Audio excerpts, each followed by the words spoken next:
أيها الأحرار العرب، السلام عليكم ورحمة الله وبركاته، وأهلا بكم وحلقة جديدة من برنامج مصر النهاردة. وهنبدأ الحلقة دي بالحمد لله. هنبدأ الحلقة دي نقول الحمد لله. الحمد لله اللي أظهر الحق، الحمد لله اللي أنزل العدالة على مصر المحروسة، الحمد لله اللي رفع الظلم. أيوة، ده اللي حصل النهارده. بينما أنت تلهو كان هناك ناس بتصنع تاريخ جديد للعدالة. عدالة مصر اللي معروفة في القرآن الكريم، هي دي مصر، مصر القضاء، مصر العدالة، مصر السيسي نصير الفن والعدالة والحرية، نصير الإبداع والمرأة المستحية. خلينا نشوف وننبسط سوا، لأنه الحقيقة القضاء المصري برأ الفنانة رانيا يوسف.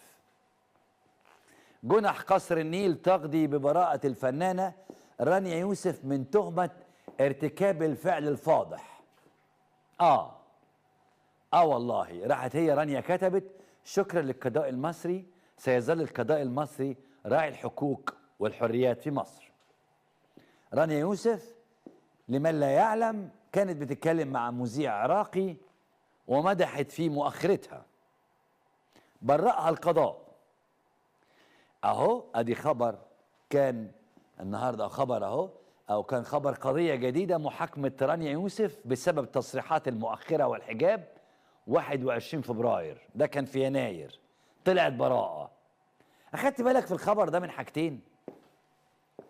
اولا السرعه والدقه والانجاز. القضيه كانت اتقدمت على طول في يناير، في فبراير اتحكم فيها. ايه ولا الحلاوه دي؟ ده القضاء المصري الحقيقه شغال، عندنا دوائر فاضيه لمؤخره رانيا يوسف، على طول قضيه اترفعت اتحكم فيها. لكن هل رانيا مذنبه او لا؟ المذيع العراقي قال او رد على اتهامات رانيا وقال: انا عندي دليل صوت وصوره في الكواليس. المذيع اللي طلعت معاه قال انا عندي صوت وصوره، دليل في الكواليس. وتأكيدا للمعاني السامية للعدالة، طلع النهارده السيد رئيس المحكمة الدستورية العليا عشان يمارس وصلة تعريض سوبر ستار في يوم العدالة الاجتماعية. تخيل حضرات، رانيا يوسف بتكلم على ان العدالة في مصر بخير، ويطلع رئيس المحكمة الدستورية العليا يقول: اسمع. العدالة المصرية بشهادة الآخرين عدالة متميزة تصل إلى كل مواطن مصري، وليس هناك مواطن مصري يشكو من العدالة إلا بطء الإجراءات، وبطء الإجراءات هذه إنما هو من كثرة القضايا. أما العدالة المصرية في ذاتها فهي بخير، ومصر من يتهمها أو يتهم عدالتها. لحظة بس، سيبك من اللي بيتهموها أعداء الوطن يا مسعد. العدالة المصرية بتصل لكل مواطن.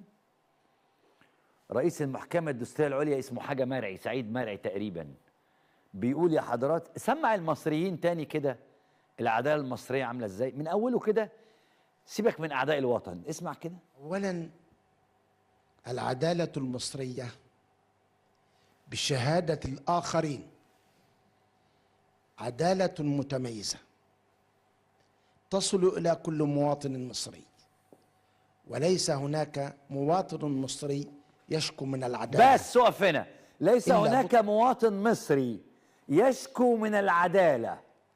سيبك بقى من الهزار ومؤخرة رانيا يوسف، تعال نشوف بقى، نرد على أبو زداغ ده رئيس المحكمة الدستورية العليا، نسأله أخبار العدالة إيه؟ العدالة أخبارها إيه؟ هل في مواطن في مصر بيشتكي من العدالة؟ اسمع كده. بعد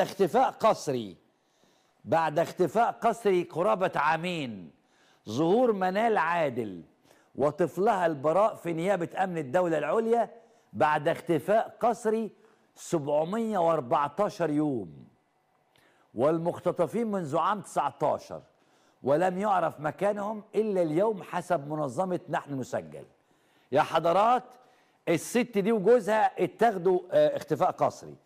اختفت الست دي اللي هي منار عادل مع الطفل بتاعها، وظلوا مختفين من ساعة ما اتقبض عليهم. ظهروا النهارده أو امبارح في محكمة في نيابة أمن الدولة. أخبار العدالة إيه يا سيادة المستشار؟ وليس هناك مواطن، سمعني تاني يا مسعد، ليس هناك مواطن يشكو من العدالة. سمعها لي تاني كده.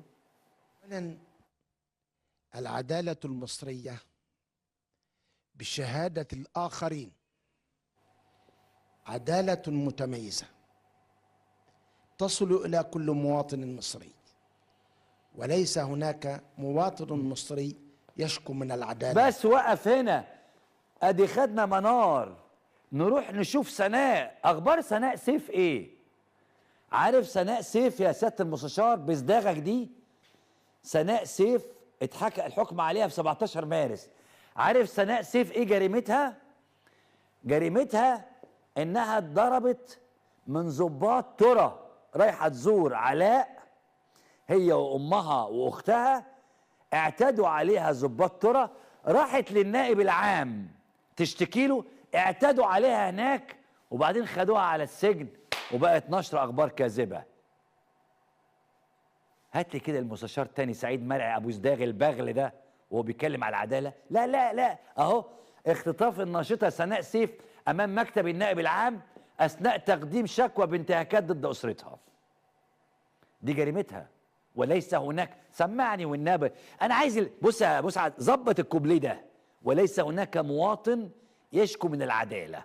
سمعني تاني المستشار سعيد مرعي رئيس المحكمه الدستوريه العليا، سمعوا تاني كده، سمع المصريين رئيس المحكمه الدستوريه العليا، اسمع. مواطن مصري يشكو من العدالة. وقف هنا، نروح عند زوجة عقيد بالجيش المصري بتناشد السيسي الافراج عنه. ادي مرات عقيد، سيبك من منار وسيبك من سناء سيف، دول اعداء الوطن. زوجة عقيد في الجيش المصري تناشد السيسي الافراج عن العقيد جوزها اللي بقاله اكتر من 3 سنين. عارف جريمته ايه؟ انه فكر يترشح قصاد السيسي. بكره عيد ميلاد احمد قنصوة، كل سنه وهو طيب وباحسن صحه وحال، وانتوا بلدنا وجيشنا بخير. 45 سنه منها 13 سنه نعم الزوج والاب والاخ والصديق، اخرها فتره 3 سنين 3 شهور بعيد عن اسرته، مقيد الحريه بسبب نشر فيديو بالزي الرسمي والادلاء باراء سياسيه. قبل الفتره دي كان في 25 سنه قضاها كطالب ثم ضابط وباحث ومدرس ومهندس، كأحسن ما يكون الضابط وأفضل ما يكون المدرس وأشطر ما يكون المهندس، بدليل التكريمات اللي أخدها من كل مكان دخله، ومباني تصميماته المزروعة في طول وعرض أرض مصر، وتلامذته اللي بيعمروا في كل حتة، وبشهادة كل اللي اشتغل تحت قيادتهم واللي اشتغلوا تحت قيادته واللي زملوه واللي درسوا له واللي درس لهم واللي تعاملوا معاه وكل اللي يعرفوه. 45 سنة، أكتر من نص عمره كنا بنشوفه في بعض فتراتها ساعتين في اليوم. ما كانش مستخبي وسط الزحمة بيجمع سنين وخلاص، بالعكس كان في المقدمة في كل مكان اشتغل فيه، وكان محل ثقة كل رؤسائه بدون خطأ أو بدون ولا خطأ. حتى الست الحقيقة لغتها العربية تحفة، الإملة بتاعتها كويسة. العقيد قنصوة 45 سنة يا سيادة المستشار، تهمته انه طلع رشح نفسه قصاد الجعر بلحة. معلش سمعني تاني كده، العدالة المصرية، انا احب الكذب ده قوي. اسمع المستشار سعيد تاني كده.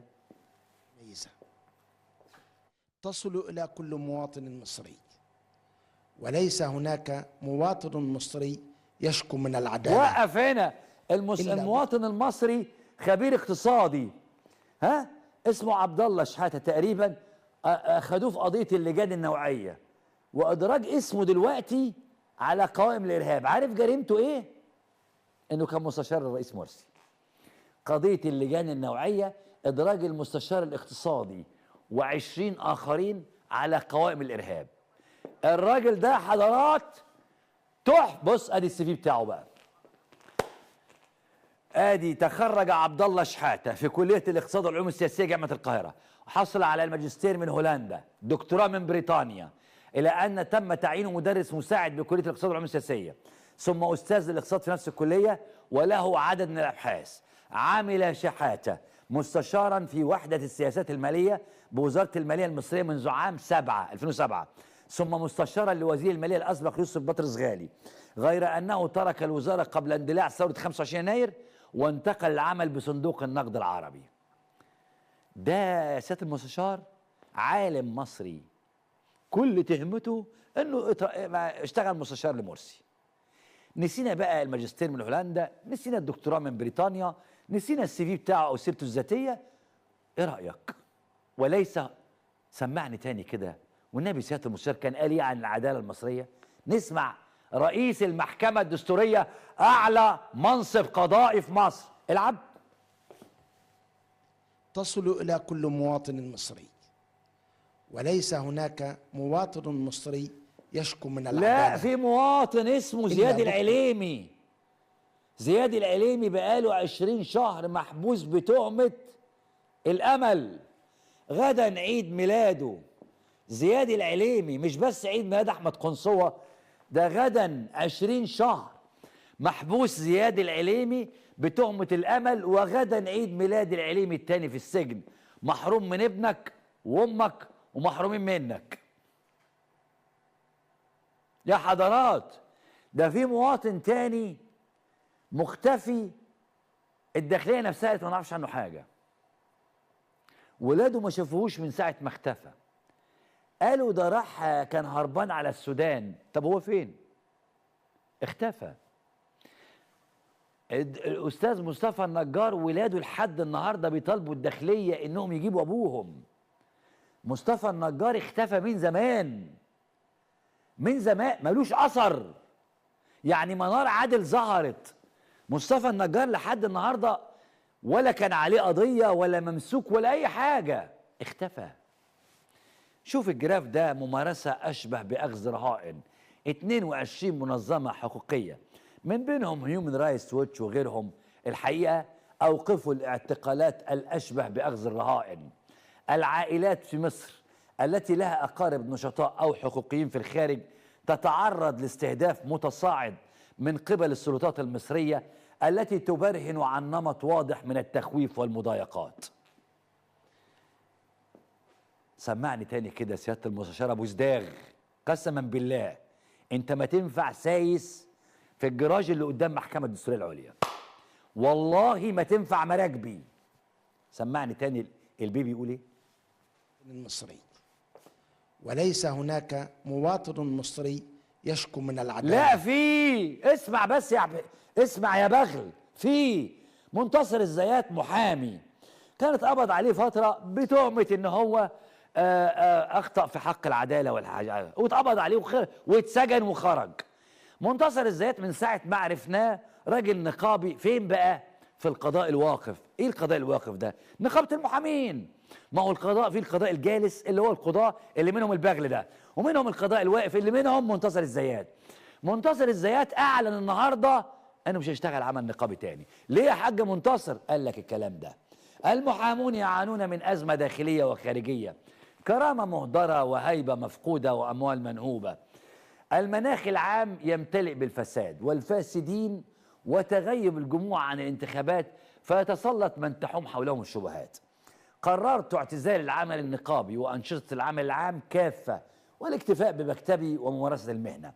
الدولة وأجهزتها تحاصرني ولا يمكن الاستمرار وسط هذه الأجواء. حل تيار اتحادنا كرامة وتفويض لجنة لصياغة أسلوب عمل حملة الدفاع عن المحامين. الدولة تحاصرني. ايه الأخبار؟ ده القضاء الواقف. المحامين، الراجل قال لك والنبي بقى نقفل على القصه دي، مش عايز اشتغل تاني. سمعني تاني المستشار الباغل ده كان بيقول ايه؟ اسمع. تصل إلى كل مواطن مصري، وليس هناك مواطن مصري يشكو من العدالة. لا، في واحده ست غلبانه اصلها صعيدي ساكنه في المنيب بتشتكي من العداله بتاعتك. عارف مين الست دي؟ الست دي جم 5 ضباط ضربوها او شتموها، ابنها اتحشر لها، الضباط خرموه مات. عارف مين الست دي يا سادة مرعي؟ الست دي ام اسلام الاسترالي. تخيل ان لحد النهارده الواد مات واتدفن، امه ما عملتش اي عزا، وراحت طالعه بتناشد السيسي بالكلام ده. اسمع يا سياده المستشار، ما فيش عداله. اسمع. يلا يلا. رسالة للرئيس عبد الفتاح السيسي. أنا أم إسلام استرالي من منيب يا ريس. الأمناء والظابط أحمد يوسف موتوا إسلام يا ريس، موتوه. خرجوا يا ريس. أنا عايزاك تجيب له حقه يا ريس. قدر إن إسلام زي ابنك محمود يا ريس، وإحنا صعايدة يا ريس. إسلام ما حبش الأهاني، شتمه بأمه 4 مرات. الظابط أحمد يوسف شتمه بأمه يا ريس. إسلام ردله الشتيمة، وإحنا صعايدة. أنا ما خدتش عزاء يا ريس، وعايزاك تجيب له حق. أنا حاسة إن هم بيخبوا عليه يا ريس، بيخبوا عليك يا ريس. هاتلي حق إسلام زي محمود ابنك يا ريس. ربنا يخلي لك ولادك ويخلي لك محمود يا ريس. هاتلي حق إسلام. المنيب غضبانة يا ريس، المنيب كلها غضبانة، واحنا غضبانين. كل المنيب حزينة عليه يا ريس. موتوه 5. هاتلي حقه. وهم خرجوا، وده ابنك يا ريس. 5 الظابط أحمد يوسف والأمناء، عشان نرتاح يا ريس. كل المنيب غضبانة يا ريس، واحنا غضبانين. شافوه هم بيموتوه يا ريس. هاتلي حق. الظابط امه مش احسن من امه يا ريس. الظابط من امه مش احسن من امه. هاتلي حقه يا ريس، هاتلي حقه. سلام عليكم. دي ام اسلام الاسترالي يا سياده المستشار. العداله ما وصلتش المنيب، ست صعيديه وعلى مرأى، عشان بس دي مش تخاريف ست يعني، ده على مرأى ومسمع من اللي موجودين. اسلام الاسترالي اتطخ ومات، وفي شهود. والعداله يا سعيد يا مرعي، يلي اصلا لو بعت لبن يبقى كويس، العداله ما وصلتش المنيب. انما جايز دول اعداء الوطن. بلاش يا عم السياسه، حقوق انسان وحريات. نشوف وجه تاني للعداله الاجتماعيه. اخبار العداله الاجتماعيه ايه يا سعيد يا مرعي؟ بص يا سعيد يا مرعي، من 500 الى 2000 جنيه دي رسوم تسجيل بيتك. اهو رئيس مصلحه الشارع العقاري بعد يعد المواطن متنازلا عن حقه القانوني في منزله إذا لم يسجل بيته في الشارع العقاري، ومن لديه عقد بيع ابتدائي أو حكم صحة توقيع يتوجه إلى المحاكم لتسجيل العقد. تقنين أم جباية؟ أنا بس عندي سؤال يا سعيد يا مرعي، لو أنا عندي بيت وما سجلتوش، اتنازلت عن حقي فين بقى؟ لمين؟ الدولة هتاخد البيت؟ هل دي العدالة؟ لو أنا أنا أفهم إن أنا لو ما سجلتوش ما أعرفش أبيعه، أفهم لو أنا ما سجلتوش ما أعرفش أجره، لكن اتنازلت عن حقي في البيت لمين؟ هتاخدوا بيوت الناس؟ طيب شوف بقى الراجل ده كاتب إيه. عزيز المواطن، عزيزتي المواطنة، لو عندك بيت أو شقة على رأي مسعد وعايزة تسجليه في الشهر العقاري، وهذا هيبقى إجباري من الشهر الجاي، اعرف الآتي. وريني بقى الآتي. اعرف الآتي بخصوص تسجيل العقارات وما تردد مؤخرا من أن الرسوم لم تقل عن 500 جنيه ولن تزيد عن 2000 جنيه. بص بقى، حضرتك بتروح تقدم الطلب للشهر العقاري، بتدفع رسم الطلب حسب مساحة الوحدة. يعني لو الوحدة أقل من 100 متر هتدفع 500 جنيه فعلا، والله. ولو أكتر من 100 متر هتدفع 1000 جنيه. كده سجلنا؟ لا، ده لسه في تصديق نقابة المحامين على العقد بنسبة 1% من قيمة العقد. يعني لو شقتك ب20 أو 200 ألف جنيه هتدفع 2000 جنيه نقابة المحامين. ماشي يا سيدي؟ كده سجلنا؟ لا، في ضريبة التصرفات دي 2.5% من قيمة العقد. مش دي على البيع؟ أيوة، ادفع بقى وطالبهم بيه. طيب كده بقى سجلنا؟ لا، في لسه رسم المساحة 190 جنيه لو أقل من 100 متر، و380 جنيه لو أكتر من 100 متر، ولو أكتر من 200 متر 570 أهيف. كده خلصنا سجلنا؟ لا يا عم اصبر، لسه في رسم هندسي يعني رينج كده 1000 جنيه، وقدامك حل من اتنين. اما تعمله في مكتب هندسي معتمد وتمشي حالك مع البيت بتاع المساحه عشان يعتمدوا، او تتفق مع مهندس المساحه يعملوا ويعتمدوا بمعرفته وتدفع مره واحده. يعني اعمل حسابك كده في لوكشه 2000 جنيه. لا بقى كده كتير جدا، خلاص مش هدفع اكتر من كده. اصبر بس، بعد ما المساحه تخلص وتعمل كشف تحديد هتروح ترفع الدعوه في المحكمه، تدفع رسوم حسب قيمه العاجل، ضريبه ودمغه واتعاب محاماه ورسم دعوه في حدود 500 جنيه ل 1000 جنيه حسب قيمه العاجل. وبعدين تروح الشهر العقاري تدفع الامانه القضائيه. ودي ايه دي كمان القضائيه دي؟ دي رسوم تحت حساب شهر الحكم، يعني هتدفع 75% والباقي عند تسجيل الحكم. طب دي قيمتها كام؟ دي يا سيدي 45 جنيه على كل 1000. يعني لو عقدك 200,000 هتدفع 9000 جنيه، منهم 6750 جنيه في الشهر العقاري و2250 بعد الحكم. ها كده سجلنا؟ لا، لو ربنا كرمك وخلصت القصه دي في اقل من سنه ورفعت الدعوه واخدت حكم، هتروح تسجل الحكم وتدفع باقي الامانه القضائيه زي ما قلت لك زمان. ولو قدر الله ما خلصتش في سنه، هتعيد الكره من جديد، عدا التصديق على العقد في نقابه المحامين. طب خلصنا وخدنا حكم خلاص كده؟ لا، الموضوع بقى جبايه مش قانون. الله يخرب بيت امك يا ابو سوسو.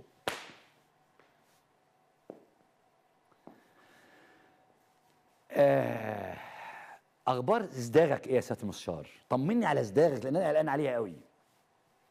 المستشار سعيد مرعي، اخبار ازداغك ايه؟ طمنوني على الراجل ده، اتكلم كده. متميزة تصل إلى كل مواطن مصري، وليس هناك مواطن مصري يشكو من العدالة. ده انت كذاب وابوك كذاب يا راجل. ده انا لو جبت لك عدد المواطنين المصريين بيشتكوا من العدالة هتطلع يا اخي هتقول لي ربنا ايه؟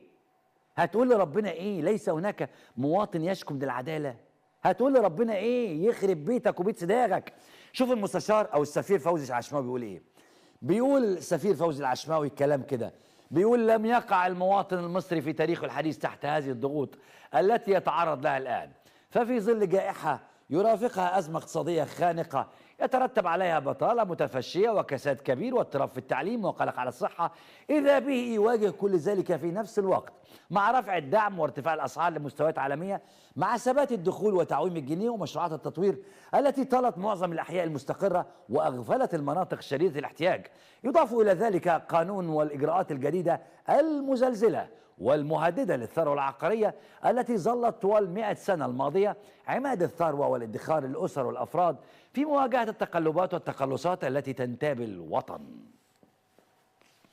بس سيبك انت، بقول لك يا سيادة المستشار ما تيجي نقضيها أي حاجة كده غير العدالة دي. العدالة دي كلام فارغ في مصر وانت عارف كده، إنما عدالة مين جنب الأكتاجون؟ تعال نتفرج كده على الأكتاجون، دي حاجة بقى اللي تفرح. كلمني عن الأكتاجون أو مقر وزارة الدفاع المصرية الجديد، ده طلع إنه الأضخم في الشرق الأوسط. كلمني على ده.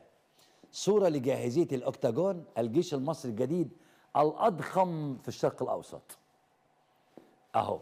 كلمني عن ده يا راجل. ده يا حضرات مقر الجيش المصري. لا ده ايه؟ بص الجيش الامريكاني ما عندوش الجو ده، امال ايه؟ احنا بنلعب مقر الجيش المصري الاكتاجون يا حضرات. ولما سالوا السيسي جبت الحاجات دي منين، قال ايه؟ قال بفضل الله. مش عرفنا بقى فضل الله ده طلع ايه؟ اصبر معايا بس، طول بالك يا سيادة المستشار. دي فلوس المصريين، دي ديون على المصريين. في النهاية هي دي العدالة اللي بخير اللي وصلنا ليها السيسي، واللي طالع المستشار سعيد مرعي يقول مفيش مواطن في مصر بيشتكي من العدالة. والحقيقة الراجل ما اكتفاش بس بأنه مدح العدالة. عارفين يا حضرات، عشان تعرف الفرق بيننا وبين أمريكا، ترامب بيعين رئيس المحكمة الدستورية العليا اللي هي بيسميها السوبريم كورت تقريبا، أعلى محكمة في أمريكا، لكن القضاة اللي عينهم ترامب وقفوا ضده. القضاة اللي ترامب بيعينهم بيقفوا ضده. حد فاكر القصة دي؟ ارجع كده ورا، تذكر، وعلى جوجل موجودة القضاة اللي عينهم ترامب عملوا في ترامب ايه؟ لان امريكا في النهايه بلد حريه. لكن الراجل ده بتاع الكاوتش ده اللي عامل نفسه رئيس المحكمه الدستوريه العليا، ده راجل اصلا مهلباتي. تخيل الراجل طالع يقول على السيسي ايه؟ قائد مخلص، ماشي. بار بمصر، برضه ماشي. ولا يحتاج ليمين يؤديه. يا سنة سخة. طب قائد مصري انت حمار وده رأيك فيه. طب بر بمصر انت بهيم وربنا يعني ما كانش خلقك كده، بس انت اجتهدت لحد بقيت بهيم. انما لا يحتاج ليمين يؤديه، على اعتبار انه ايه؟ اسمع كده قال ايه؟ مصري الرئيس عبد الفتاح السيسي قائد مخلص لهذا البلد، رأيناه يحقق لمصر ما لم يتم تحقيقه في السنوات السابقة. فالرئيس عبد الفتاح السيسي لم يكن بحاجة إلى أن يقسم القسم ليبر ببلده بس مصر. شكرا. فهو ده بص، يعني تخيل السيسي لما يسمع كلمة، انت عارف ده مين؟ ده رئيس السوبريم كورت، ده رئيس المحكمة الدستورية العليا. بيقول لك السيسي ما كانش له يعني ما كانش الزام عليه انه يقسم اليمين، احنا مصدقينه من غير يمين. مش كان اولى يا هادي يا مرعي يا بتاع التعبين تقول للسيسي مالكش دعوه بالدستور؟ مش كان اولى يا مرعي يا بتاع السجاد والحصر كنا نسمع منك كلمتين عن وظيفتك اللي هي مفروض حمايه الدستور اللي مش عاجب السيسي؟ انت ما سمعتش السيسي وبيقول للجماعه الافارقه دساتير بلادنا في حاجه لابد ان تخضع دوما للمراجعه والتحديث بما يتوجب او يتواكب مع تحديات العصر. انت كان مفروض يا هادي يا مرعي لما سمعت الكلمتين دول تقول للسيسي وقف عندك، ستوب، الا الدستور. انما انت عديت ده كله ورايح تقول له كمان انت مش بحاجه انك تأدي اليمين، ده انت اليمين نفسه واحنا الشمال. يا راجل يا عرض. الخلاصه للاسف ان اللي كان بيتكلم ده واحد من اكبر مناصب القضاء في مصر. بقيت ما تقدرش تفرق بينه وبين احمد موسى. لو حطينا صوره احمد موسى وصوره المستشار ده طلع 7 فروق بينهم. اتحداك الفروق كلها هتطلع في الوزن بس. ده بصداغ احمد من غير صداغ، ده اتخن احمد ارفع. الاتنين نفس النوعيه اللي ابتلى بيها ربنا مصر. الاتنين سبب تاخر مصر. التعريض هو انما الزتونه اللي تفسر لك ليه مصر وضعها بقى كده وليه رانيا يوسف بتمدح للقضاء بينما سناء سيف معتقله. الراجل ده فسر لك القصه دي. عرفت ليه رانيا يوسف براءه وسناء سيف معتقله؟ عرفت ليه رانيا يوسف بتلف مؤخرتها مصر كلها بينما منار عادل تظهر دلوقتي بعد 2 أو 3 من حبسها؟ عرفت ليه احمد قنصو محبوس واحمد موسى مذيع؟ يحيى العدل يا سعيد يا مرعي، يحيى العدل يا سعيد يا مرعي حبسوه قبل ان يتهموه، عذبوه قبل ان يستوجبوه، اطفأوا سيجاره في مقلتيه، عرضوا بعد التصوير عليه، قالوا لمن هذه الوجوه؟ قال لا أبصر، قصوا شفتيه، طلبوا منه اعترافا حول من قد جندوه، لم يقل شيء، ولما عجزوا أن ينطقوه شنقوه، بعد شهر برؤوه. أدركوا بأن الفتى ليس هو المطلوب أصلا بل أخوه، ليس هو المطلوب أصلا بل أخوه. وعندما ذهبوا يعتقلوا أخوه من شدة حزنه تركوه.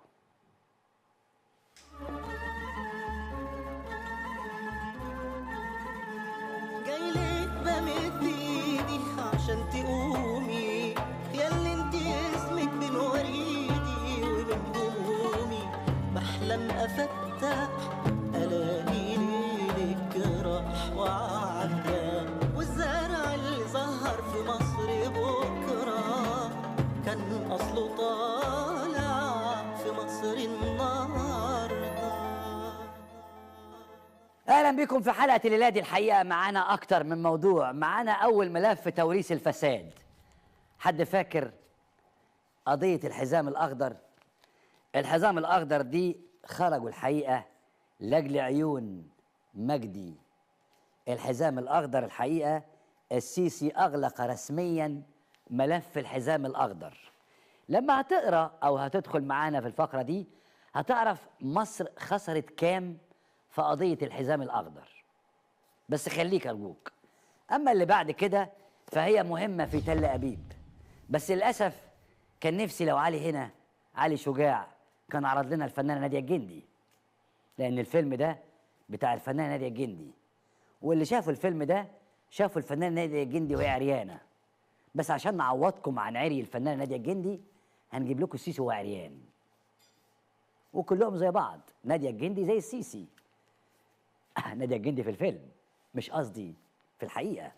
هنا هنتفرج على استرابتيز للاخ عبد الفتاح السيسي. ده مهم في تل ابيب. الموضوع اللي بعده توقيعك باطل. التحالف القوى السياسيه خارج مصر وداخل مصر عملوا حمله شعبيه لاسقاط توقيع اتفاق سد النهضه بعد ما السيسي تعثر في الازمه. حد فاكر ايه اخر حاجه عملها السيسي في سد النهضه؟ مفيش حاجه. الحاجه او الموضوع اللي بعد كده، وزير التعليم اتهم الامهات والزياده السكانيه بان هم سبب افساد العمليه التعليميه، ودي حجته. قال ان احنا مش في سوبر ماركت بنفاصل. معرفش هو ايه معلوماته عن السوبر ماركت. انا معلوماتي الشخصيه ان لا ام ولا اب بيعرف يفاصل في السوبر ماركت. الحاجات سعرها موجود على العلبه وبتروح للكاشير تدفع. ايه بقى بيفاصلوا دي؟ هو قال احنا مش في سوبر ماركت عشان نفاصل. وكمان في احمد موسى، الناس مطلعه له هاشتاج الطلبه اعدام احمد موسى. اما الاهم من ده كله الحقيقه فاحنا معانا كمان علاء مبارك مبسوط جدا بانتهاء قضيه الحزام الاخضر. حضرات الساده في الحلقه دي برضو معانا اسطوانه كتيره جدا، منها الحقيقه تامر امين. هل تم ايقافه مدى الحياه ام انه صدق ظني في حلقه امبارح وان ايقافه لمده شهرين فقط؟ وفي نهايه الحلقه معانا فقره كامله عن رسائل الجمهور بنهديها للمستشار سعيد مرعي، اللي هو اصلا تاجر الحصر القاطن بالمحكمه الدستوريه العليا على كورنيش النيل في طريق المعادي. وانت رايح المعادي كده تلاقي مبنى فرعوني جميل، الراجل ده قاعد جواه. الراجل ده اهو اللي مكانه اصلا ينفخ كاوتش قاعد جوه المبنى ده. هنهدي الرسائل دي لسياده المستشار سعيد مرعي عشان يعرف ان مصر اصلا ما فيهاش عداله. اشوفك بعد الفاصل.